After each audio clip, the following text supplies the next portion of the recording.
Welcome back to the channel. I hope you guys are doing really well. So we will go ahead with the next video of dynamic programming playlist. Okay. So as of now, we are doing DP on strings. Okay.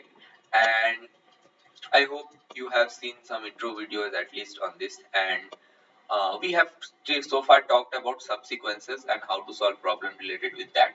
And we have also seen problems like longest common subsequences and longest palindromic subsequences, I guess.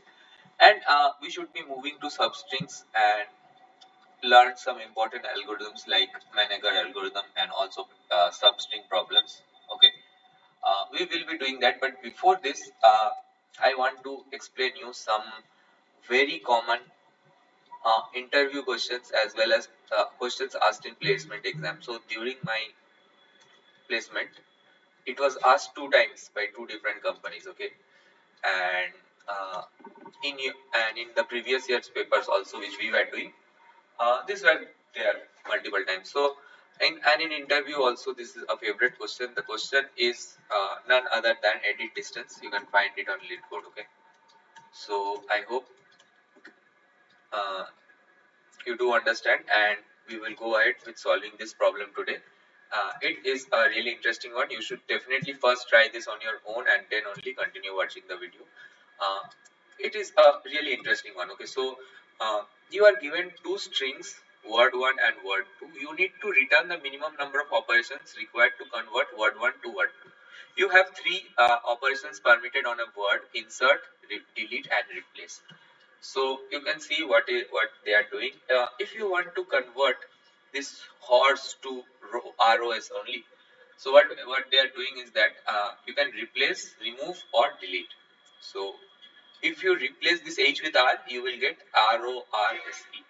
If you remove this R, you will get ROSE, and if you remove this E, you will get ROS. Okay. So in this way, you can just reach from horse to ROS in just 3 operations. Okay. So you need to think that how exactly we can do. Again, this is a problem on choices only. You have 3 choices to perform on a word to reach another word. So let us try to see what could have been our possible solutions or possible ways of understanding the problem. So since there are 2 strings, definitely we will write them, and we will also have 2 pointers pointing to those strings. Okay, so let's try to solve it in that way, or let's try it at least. So let's see.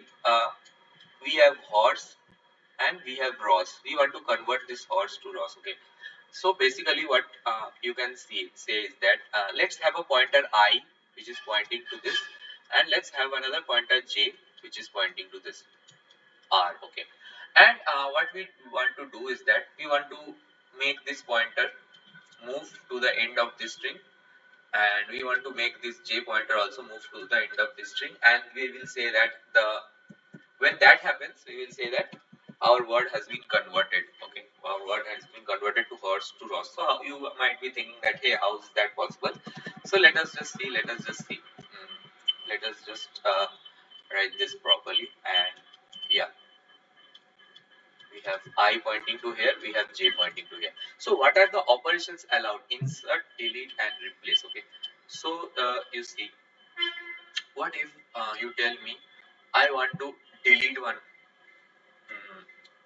Let's say I am doing operations on this particular string, right? So let's say I will go ahead with inserting a character. So let's say from this I choose to insert something. Okay, I choose to insert something. So the question comes, what will I insert and where will I insert? So obviously my I is pointing to H and J is pointing to R. It means that I want to match this element of J. Okay, so the whatever value this J is pointing to R, I want to match with that. So it is quite obvious that I should insert an R over here. So if I do that, you see I remains in the same value. Okay, so what will happen for in the next is that uh, we will have horse and we will have Ross again, but you try to see what happens. Now I remains in the same value, keeps pointing to the same thing, but now R and R have got matched, because since we inserted an R over here, this R and this R got matched, and J can move to the next next character. Okay, I hope you do understand what I'm trying to say. When we insert, we will definitely choose to insert something which matches with J. Okay, so now J will point to this. So this is the insert operation. J goes to J plus 1. So basically J is now pointing to here. We have another choice. What was our second choice? First choice was insert. Second choice, let us call which was to be delete. Okay. And when we are choosing to delete this H, then without doing anything only, our I moves to this the next character. Okay. So when we choose to delete, what happens simply is that we have this horse, we have ROC. Since H is no more remaining, our I pointer automatically moves to this O, and J pointer has not moved yet. Okay, so you do understand that. For insert operation, what happens from I to J? From I to J, I get a relation that it becomes something like I to J plus 1. And when we delete something from I to J, it becomes something like I plus 1 to J. Okay. So now comes the third operation. You see, what was the third operation? It was to replace the character, right?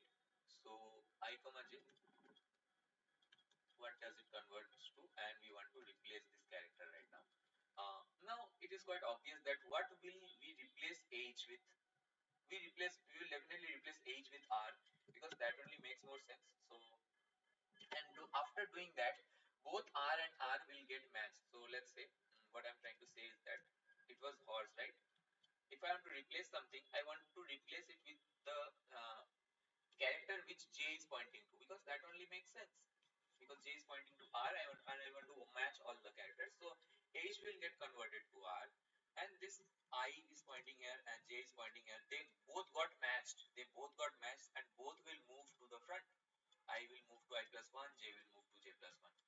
Okay, so I hope you do understand what I'm trying to say. And that is why on replacing, you will observe something like this.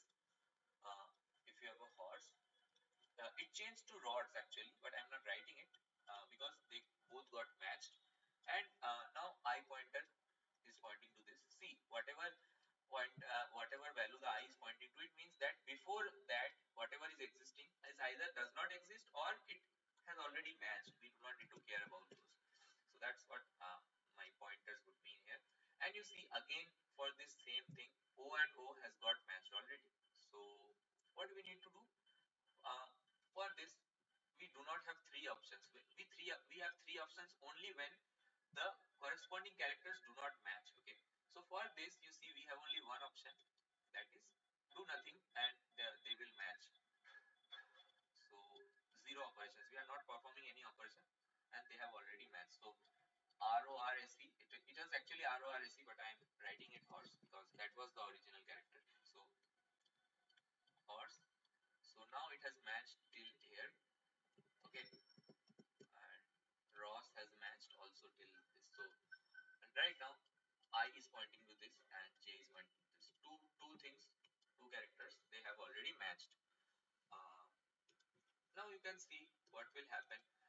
Again, this H and O and this O and R, they are not equal. So you can have three branches pointing out from here also. And I hope you see what was the recurrence relation of this. This was from I to J. It will go from I plus 1 to J plus 1, right? I hope you do understand. Both got incremented. So similarly, we will have a recursive tree. I hope you do understand why it is a recursive problem right now, and also how we can solve it using BP. Definitely, we want to uh, change to a state which is more optimal. Okay, which gives the minimum number of operations. So from this we will get some states. What I want to say is that from this, let's say we got some states. From this we will again have three states, only if the characters do not match, and if they match we will have something like this. Okay, we will have only one state moving. And you see again these O and R is not matching, so you can choose to do any three things: insert, delete, or replace. And you see once you have reached here, you can also choose to do three things. Okay, so what are those three things which you will choose to do after reaching here? You see, you can insert, you can delete, and we can replace also. So if you have chosen to delete it, you see R will move to the next stage. So let's say HORSC is there, ROS is there, and if you choose to just delete this, see I will move here, I will move here, and J is still pointing here. Now S and S are both matching, so there we found a match actually. So with zero operations, what will happen? This will reach to the next state, and both I and J will increment to the next state. Okay, so you can write that. You can choose to write that. Uh, HORSC and ROS. Now what is the state is that J has reached the end, and yeah, and is still yet here. Okay, so what does it mean? You see, when one guy has reached the end, it means that this whole part and this whole part are matching with each other, because we have matched those, and this is nothing but ROS only. The part before I and the part before J is the same character, the same word. They are exactly okay. So when we have reached this, so we know that we need to delete whatever is remaining. So we will take another one operation to delete this, and that will be our answer. If there was, let's say, 6 character present, E, F, G, H, okay, or let's say only 4 characters, then we will require 4 operations to delete all 4 of them. Okay, so I hope you also get to know what is the base case of recursion. I hope if you do analysis like this, it becomes very simple, right? So base case of recursion is nothing but when uh, I reaches to the end of, let's say, string1 dot end, or string1 dot size, you can say, or when J reaches to the string1 string2 dot size. Whenever this happens, what do you need to return? You need to return the number of, let's say, J reached the end here. Since J reached the end here, what do you need to return? You need to return the number of characters remaining in the other word, not the word which J is pointing to. So that will be something like s1 dot size minus I, and for this the return statement will be something like s2 dot size minus J. I hope you do understand. When a particular string, let's say this s1 string is reaching the end, a pointer of that string is reaching the end, you want to return how many characters are still remaining in the other string. Similarly, for s2, when it has reached the end, when J pointer has reached the end, you want to return how many characters are remaining in the other word. Okay, so when this has reached, J has reached the end, you want to see how many characters are remaining in the other word. So that's what you will return for the base case. I hope that is very clear. You could have analyzed other cases also. Here I just took delete because yeah, I know that is the optimal one. And in total, you see how many operations you used. When you choose to replace, you are using one operation. When it was matched, you did not use any operation, right? It's 0. When it is again delete, you use one operations here, and again when there was one, it got matched, but one operation you need to do to delete the A, so another one operation. So you used a total of 3 operations, and that is what you need to return as your answer. You see, your answer is nothing but 3. I hope this recursion tree is at least very clear to you, and you can write on your own also some other recursion tree. So I will give you the task of writing the recursion tree of this on your own, okay, for this example too. Or you take any word of your own and you can just try to do it. It will make yourself more easy and clear. So I hope now it becomes very easy to write the recursive function at least. So yeah, we will go ahead with this, and definitely there is no doubt about the states of the recursion. It is just I and J, which is nothing but the pointers to these two words. And yeah, that's what. And we will first try to write some function, recursive function, and we will also optimize with C. Now I will also try to show you. See, uh, you already know, right, how to convert this recursion to a recursive DP or memoization, right? Uh, and how to write an iterative DP. You will do it definitely. I will show you this and this, but This one also I will show, but in a different way of how, with the approach of that how you can directly write without going through these two steps. Okay, now since you have watched a lot of videos on DP and you are actually, I hope, at least a little bit comfortable with DP if you have reached this far. So you need to start at least writing. See, it is no problem if you just do this, your answer will be accepted. Okay, no problem about this. But if you can write directly an iterative version of DP, it is always better, right, than going through these steps. So we will also discuss for this problem how we can do, because slowly you need to catch up the pace. Okay, otherwise a very difficult problem when it comes, it will be difficult for you to directly like find always a recursive approach. Yeah, that is always possible, I guess, but if you can write iterative DB directly, then why go through all these steps? Okay, but yeah, as a beginner you should definitely go through these steps. Okay, so yeah, I will first try to write the recursive function. So we have word 1, definitely. We have word 2, and both of I and j are now right now pointing to 0 and 0, right? The first element of the word 1 and first element of the word 2, that's what they are right now pointing to. So you see, I can have an integer function, and I will have simply string, let's say s1 I will call it. Okay, I will also have a string, I will call it s2. I will have integer I and j, and the first thing in our recursion is that we will write the base case, and we have already understood when did the base case reach, when it's when either of the pointers reaches the end, right? So if we see that I reaches the end of s1 dot size, okay, so then we choose to return s2 dot size minus j. Okay, I hope you do understand that. I have explained you in detail how, why and how we write this, and if the j pointer reaches the end, we just need to delete the characters which is there at the end of the other string. So yeah, that's why we write the base case to be something like this. Okay, now since we are done with the base cases, what we can do is that we are allowed to perform 3 operations, but we will do that only if the word does not match. So you see, when the word actually matches for these kind of cases, since there is a match, we can successfully go to I plus 1 and j plus 1 without investing anything, right? Without investing any number of operations. So I will just see something like that.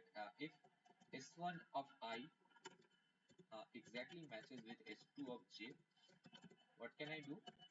I can simply return another recursive function s1 s2 I plus 1 j plus 1. Okay, and yeah, that is all. And I have 3 operations to perform. Operation 1, I will call it. Operation 2, I will call it, and I will also have an operation 3. Okay, so these 3 operations I will perform. These are nothing but insert, delete, and replace. You know how insert operation works, right? It is a mapping from I plus ij to ij plus 1. So if you choose to insert something, okay, so let's say operation 1 is nothing but insert. What does it do? It basically uses one operation it uses, and it calls a recursive function into the next state. Okay, what is my next state of recursion? From I plus j it goes to I and j plus 1, because I choose to insert something. Okay, I hope you do remember, right? When I'm choosing to insert something into my original character, it automatically gets matched with the next the character which I with the string which I am trying to match, and that string goes ahead by 1 pointer. But since I've inserted a new character, my current character is still pointing to I. So that's why s1 is to ij, and if I top up this function, it will also be something like after insert what comes is delete, right?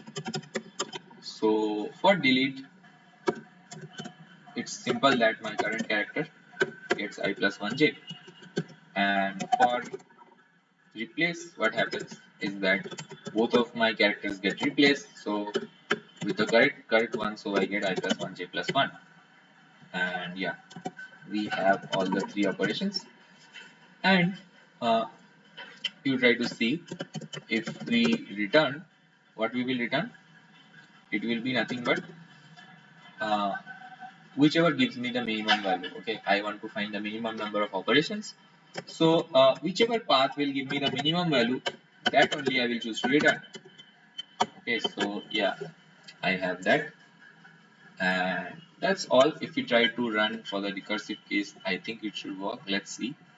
Or we have some bugs? You see, we got the accepted thing. If we try to submit it, we should get a TLE, because yeah, recursive tree is an exponential time complexity thing, right? Yeah, so we did get an TLE as we expected. Yeah, 3 to the power of n plus n. So because there are three choices at a time. So what to do? What to do in such a case? I have already explained you in detail how to convert recursion to recursive DP. It is simple memoization or catching. I have told you multiple times. I hope you can do that by yourself very easily without any difficulty. Okay, vector DP, we have it. Okay, and what will be the size of the DP? The first dimension, let's call it to be n word1 dot size, and the second dimension, let's call it to be m word2 dot size. And after we have it, what we can do is s1 is not that, sorry, we are not calling anything, we are just initializing our DP, right? So n plus 1 and vector int m minus 1. So yeah, we will initialize all with minus 1, and I have told you multiple times why exactly we do this, because it minus 1 denotes our table is right now empty. Okay, our table is right now empty, there is actually nothing, and we also need to pass this as our vector of integer dp as a reference. And we will see cases like if dp of ij right now is not equal to minus 1, return dp of ij. So it simply means that it is acting as a cache memory. Okay, if something is already filled, do not recalculate it again, do not waste make your time complexity exponential by building the whole recursive tree. You just need to whichever nodes are the duplicate nodes, you just return it to have the same value. Okay, and before every return statement, you just save the states. Okay, so dpij, for that you just save the state. Okay, it makes sure that actually efficiency you are maintaining. So yeah, you have dpi plus, and before this return statement also you can write dpij to be something like this function only. So yeah, you have it here, and you can just return this dpij. So I hope it is very clear to you how this recursive function works. And if you choose to submit it right now, let's see if it works. So yeah, you do need to pass this last argument of dp for everything. So yeah, I often miss this, you have to take care. So you have this, let's try to run it. Okay, let's try to do the debugging. It's simple stuff just.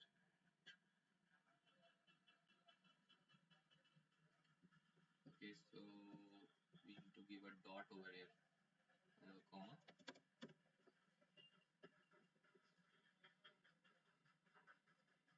So you see we get the accepted. If you try to submit this, I hope there will be no TLE this time. You see, you do not get any TLE, rather your time complexity is also really efficient. Okay, so yeah, till now for any exam it is fine if you want to do, but if the interviewer asks you to write an iterative version, you can convert it in the normal way. Okay, but I want to tell you something.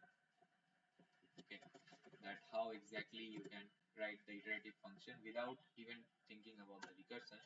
So you need first, you see, whenever you draw this recursive tree, you just need to think one thing right now. Okay, that when you build a DP table, let's say you build a DP table over here, and when you are reaching the last cell, when you are reaching the last cell, it means that both your word 1 and word 2 are exactly equal right now.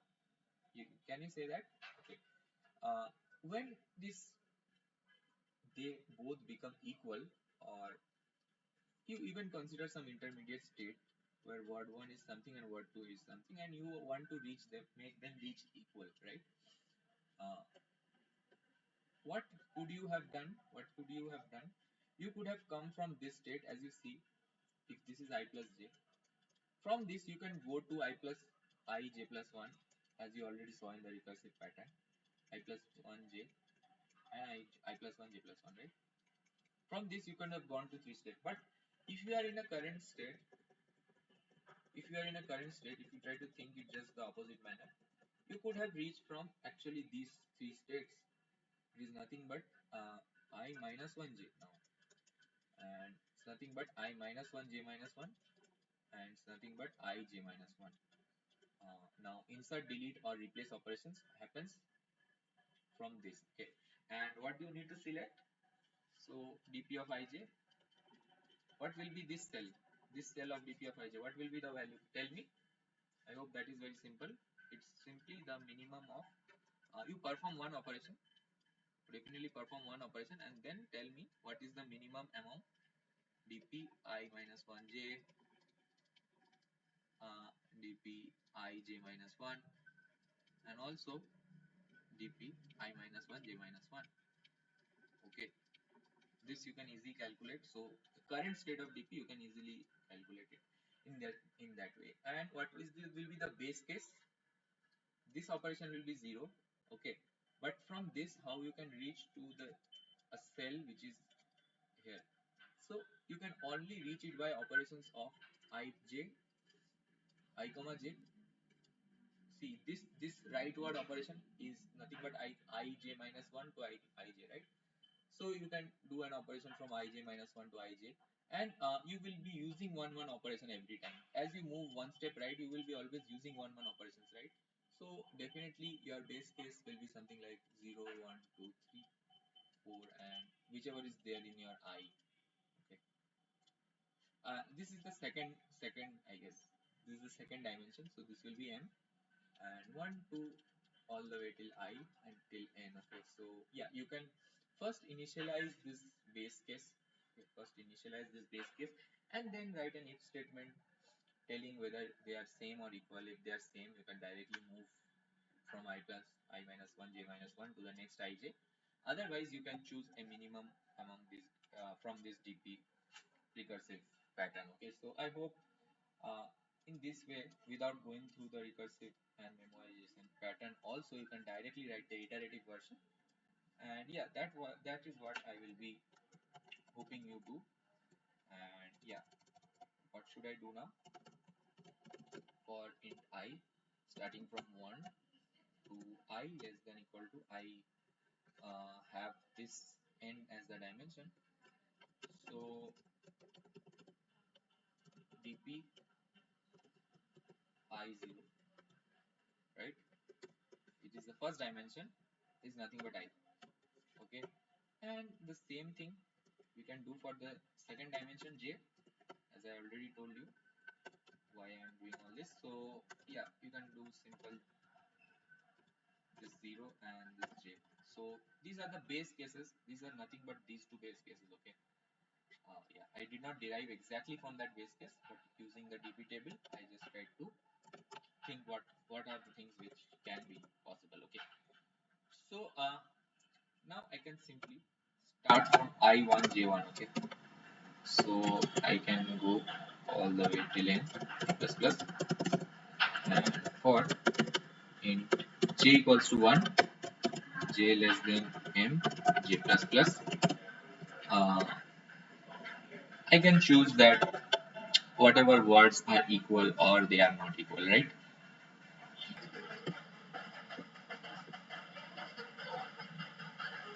So what you can do is that it's simple. You just check that if word 1, there is what word 1 and word 2, right? So if word of I is is equal to word of j, word2 of j. What you can do, you can simply copy the dp ij from dp I minus 1 j minus 1. That's what we were doing, right? And else, if they are not equal, you can go ahead and write the dp recurrence relation, which I just now told you. dp I minus 1 j, dp I j minus 1, and dp I minus 1 j minus 1. That's what it is, and you can simply return the value. Okay, so yeah, you do have, let's say, n and m. You can return that, and if you try to see, this will be, see, I and j starts from 1. Okay, but I want to see the first character at first. I do not want to directly jump into the second character, right? So yeah, for the dp table I am doing starting from 1, but for the word I need to do it minus 1. These small things you just take care, and yeah, your dp and everything will be very simple. I'll just try to run this and check if it works. Yeah, so let's see if it simply works. uh, yeah, so we are getting a runtime error actually. So if you try to visualize this, why exactly it happens, you see the second dimension is m, but we initialized it as an n here. So yeah, that was a mistake because j goes till n and not till n. So yeah, you are getting zero answer over here, right? For every answer it is zero. Why is that happening? Because obviously you did not add the one, when you did not even mention when we wanted to add a one single operation. Here we are not adding an operation, but for insert, delete and replace, one operation each we are doing. So that we need to mention, that is quite obvious. And if we try to run now, it should work just fine. You see, we get the accepted for these two test cases, and for the final one also we got the accepted thing. Yeah, and also the iterative version, you see, you wrote it. And yeah, that's all for this video, I guess. I hope you did get an understanding of how exactly. So from this video mainly I wanted to go through this very important problem, and also I wanted to show you how exactly you can write an iterative version directly without much relating from the recursive pattern. Right? This recursive tree you have to draw anyways in order to get the understanding, but without going through these two steps, it is also possible to write the iterative DP. So yeah, that was the lesson for this video, I will say. Yeah, that's all. I will meet you in the next video, probably with some word break kind of problems, or with substring problems only. Let's see what to do. Yeah, word break is also an important Leetcode problem. You can just go ahead and try it. Okay. The name is word break. So yeah, that's all for this video. I will meet you in the next video. Till then, thanks a lot.